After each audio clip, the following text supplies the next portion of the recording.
ඒ මම උගන්වපු පන්තියක revision පන්තියක interval එකක් දුන්නාම මම දකිනවා ගෑනු ළමයෙකුයි පිරිමි ළමයෙකුයි කෙහෙල් කොලයක උතාගෙන ආපු බත් මුලක් බංකුව කෙරවලට වෙලා කනවා.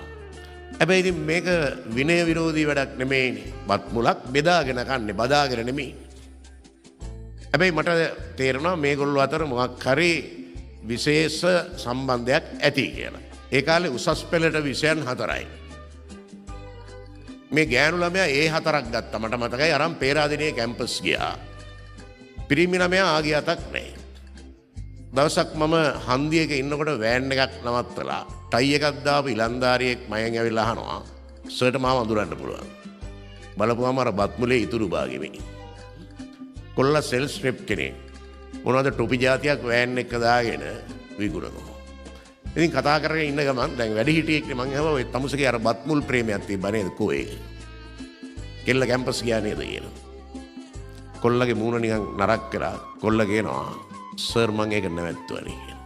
මං කිව්වා ඇයි ඔය තමුසේට කැම්පස් යන්න බැරි වුණා නම් තමුසේ සෙනසුරාදා බස් එකේ හරි යනවා ගිහින්. තමුසේ නැවැත්තුවේ. නෑ සර්. කවදා හරි නොගැලපීම් ඇති වෙන්න පුළුවන්.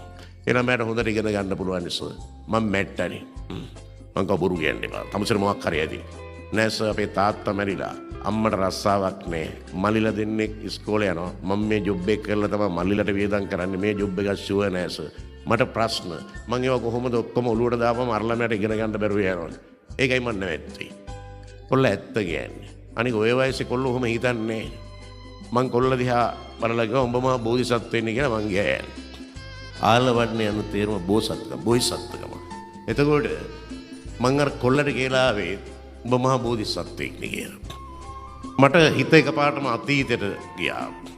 මං කල්පනා කරා අර තරුණිය, ඒ කියන්නේ මගේ ශිෂ්‍යාව, පේරාදෙණිය විශ්වවිද්‍යාලයේ නේවාසිකාගාරයක උඩුමහලක රාත්‍රියක කවුළුවක් ළඟට වෙලා මං අර 1990 විතර ඇවිදිනකොට දැකපු කැටයමට සිතුවමකට නගන්න බැරි ලස්සන දේවල් දකිනවා ඇති. මේ තරුණයා ඇයව අමතක කරන්න අසීරු උත්සාහයක් ගන්නවා ඇති. මේක ලේසි පහසු වැඩක් නෙමෙයි.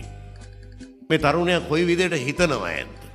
අංගේ ඔහුගේ සිතුවිලි වලට සමීපෙන්න ගත්ත උත්සාහය තමයි මම මුල් පේලි දෙක ලියන්නේ. හන්තානට පායන හඳ ලස්සනයිද කියන්න. මා නොදකින ඒ පුර හඳ ඔබට හැකේ දකින්න. ආසෙ පායන හඳ විතරක් නෙමෙයි. මේ තරුණයා හිතනවා ඈ දකින්න කිසිදු ආලෝකයක් ජීවිතේ ඈ දකින වටිනා දේ ඔහුට දැක ගන්න ලැබෙන එකක් නෑ. මට නැතත් කමක් නෑ ඔබ දැක ගන්න. එතෙන්දී තරුණයාට හිතන්න පුළුවන්. පේරාදෙණියට වහිනකොට හරි ලස්සනයි. අලගල්ලේ කන්ද, බහිරව කන්ද, හන්තානේ කන්දට උඩින් වැහි වලාකුළු පෙළ ගැහිලා වැස්ස කඩා වැටෙනකොට ආදරවන්තයෝ කුඩ යට තුරුළු වෙලා ඇවිදගෙන යනවා. එවැනි මොහොතක ඇය තවත් තනි කුඩේ යනවා ඇති ඔහු ගැන හිතමින්. හැබැයි ඔහුට මෙහෙම හිතන්න පුළුවන්. අඳුරු ලලා වහිනා කල සරසයි බිම තෙමෙන්න, කුඩේ යටින් ඔබ යන කල එපා තනිය දැනෙන්න. ඔබ ආදරය කරන, ඔබට ආදරය කරන කෙනෙක් ඔය කුඩේ යටට ගත්තට මම ජාතිවත් තරහ නැහැ කියලා හිතන්න ඔබට පුළුවන්. අඳුරු ලලා වහිනා කල සරසවි බිම තෙමෙන්න, කුඩේ යටින් ඔබ යන කල එපා තනිය